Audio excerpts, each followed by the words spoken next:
Michelle,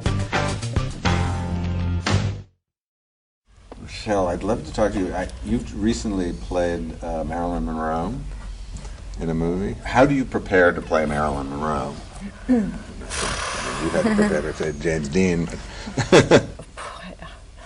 I mean, I just finished it, so I'm still trying to figure out what actually just happened to me. But the prep, I mean, it's just a lot of watching, starting to listen, starting with tapes in my car on the way to carpool, just listen to her voice, and make it casual, just have it on in the background, just sort of kind of gently break the ice, because it felt so huge. So I just started slowly introducing it into my life.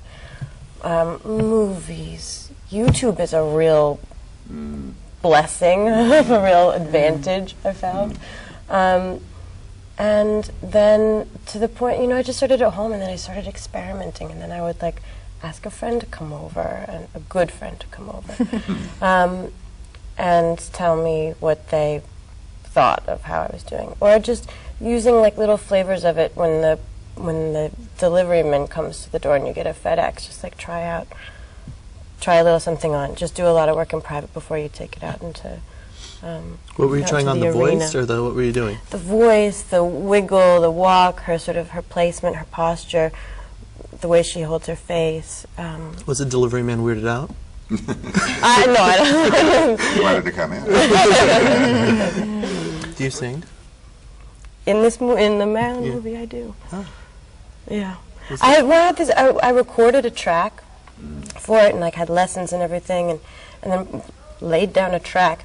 And then on the day, it sounded so awful to me, and I felt so weirdly more embarrassed to be lip syncing to this track that was made in this very sterile environment with technicians and a piano. It wasn't my space. And so I decided, I was I'm just going to sing the effing thing now. And it felt so much better to do it for real. And I thought it would be the opposite. I thought I'll be embarrassed to sing in front of people or something. And I actually, no. Is this sounding familiar to you in terms of your James Dean experience? Or? Yeah, I mean, I think the big thing, you have the source material and you watch it, but then there are two things you have to find. Well, who is the person underneath? Because she was a performer, he was a performer. So you can look at the movies and say, oh yeah, there's some behavior that probably is close to how he was because it's consistent, or from what people said, oh, he's most like his character in East of Eden, or at least behavior-wise. But then,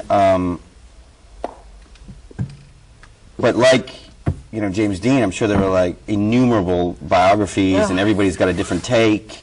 And the people that are still alive that were friends with James Dean all argue about what happened and what he was really like. And he was such a mercurial character that it's compounded. Everybody saw a different side. And so as a performer, you really have to decide, okay, I can't show every side.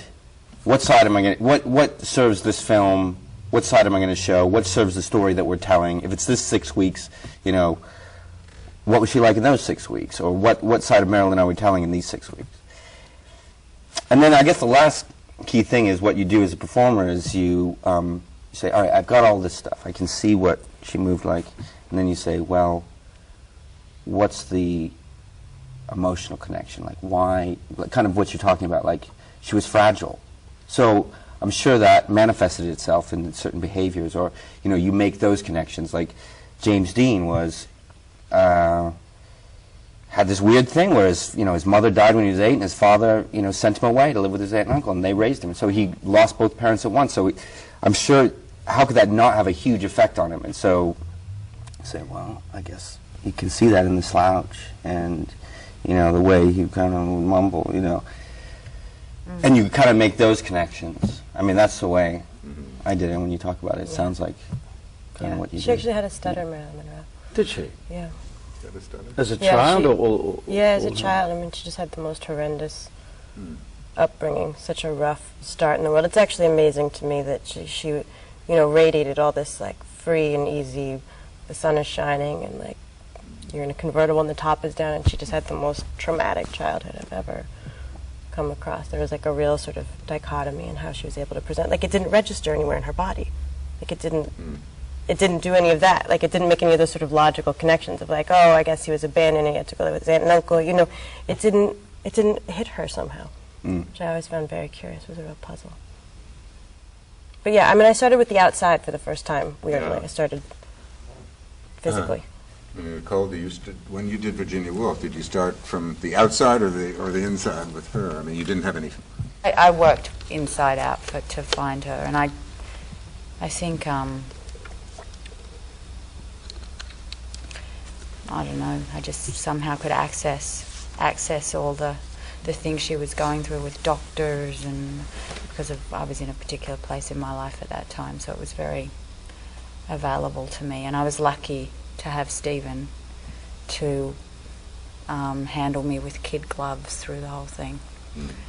But I loved playing her, and she taught me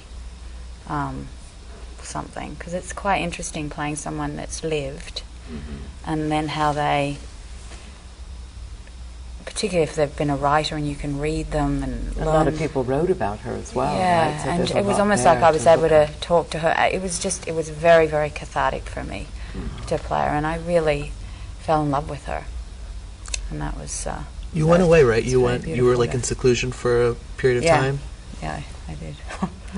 I lived. I found this little cottage right out in the middle of the country, and just sort of hibernated in there for. It only took 3.5 weeks to do it, so to film it. But I stayed there for about 5 weeks, I think, 5 or 6 weeks, because we had to get the prosthetics and stuff. But that was, just 3-4 hours in the morning. But I just started smoking in the makeup chair, and kind of that was also a big thing for me, because she would roll her own. So I was able to roll these cigarettes. I don't know, I can't do it now, but I could do it then. And I would just smoke all the time, which is a terrible thing to say, so don't go and do it, everybody, but yeah, that was me. Only if you're playing Virginia Woolf.